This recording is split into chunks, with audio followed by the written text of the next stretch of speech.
আসসালামু আলাইকুম ওয়া রাহমাতুল্লাহ।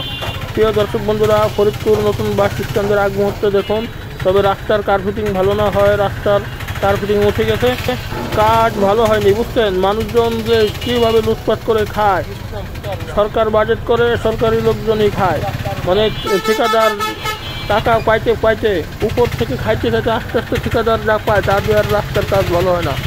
তো এগুলো করেছে তৎকালীন শেখ হাসিনা সরকার থাকাকালীন, ঠিক আছে এই কাজ। তো সেই পুরানো দিনের ভিডিও এইবার বৃষ্টির সিজনে দিচ্ছি। তো বন্ধুরা, আসলে আমাদের ফরিদপুর শহরের নতুন বাস স্ট্যান্ডের আগ মুহূর্তে আপনাদের দেখাচ্ছি দৃশ্য। আমি রাস্তার এক প্রান্তে আর বাস স্ট্যান্ড অপর প্রান্তে। ফরিদপুর শহর গোয়ালচামচ রাজবের রাস্তার মোড়ের একটু পরেই নতুন বাস স্ট্যান্ড। তো এখান থেকে সারা বাংলাদেশের গাড়ি যায়, যে পথে যায়, ডাইরেক্ট বাস যায় Rajshahi to Faridpur, Dhaka to Faridpur, Chittagong to Faridpur, এরকম ডাইরেক্ট বাস যাতায়াত করে। তো কক্সবাজারও আছে। তো যারা যেখানে যায় রিজার্ভ নিয়ে যায়, বা ঢাকা টু ফরিদপুর সবথেকে বেশি চলে।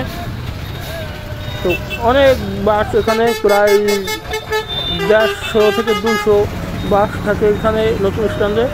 আর রানিং অবস্থায় তো গাড়ি আছেই। এই যে একটা বড় বাস দেখেন, এখানে AC bus, non AC bus সব ধরনের বাস আছে।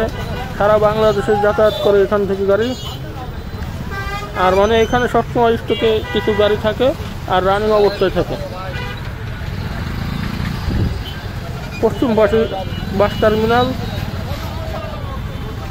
অনেক সুন্দর সুন্দর গাড়ি, নতুন পুরাতন সব গাড়ি আছে। তো ফরিদপুর সবচেয়ে বেশি বাস আমাদের ফরিদপুর শহরের কুটিমিয়ার সবচেয়ে বেশি গাড়ি।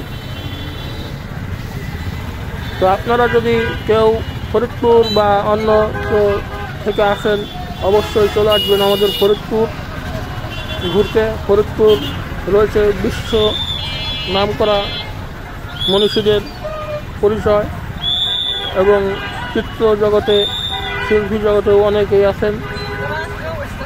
তো বৃষ্টিতে আসলে বাস টার্মিনালের অবস্থা একবারে হালুয়া, কাদা মাটি উঠে গেছে। এখানে প্রশাসনের গাড়ি, পুলিশ ভাইয়েরা, আর এখানে সবসময় টহলে থাকে। তো দেখুন কি সুন্দর,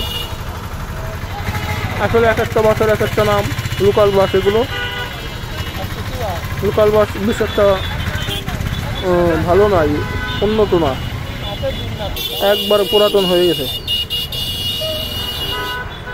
প্রিয় বন্ধুরা, তো ভিডিওটি শেষ পর্যায়ে আপনারা দেখছেন হোটেল হিমালয় একটু পাশেই, টার্মিনালের পাশেই।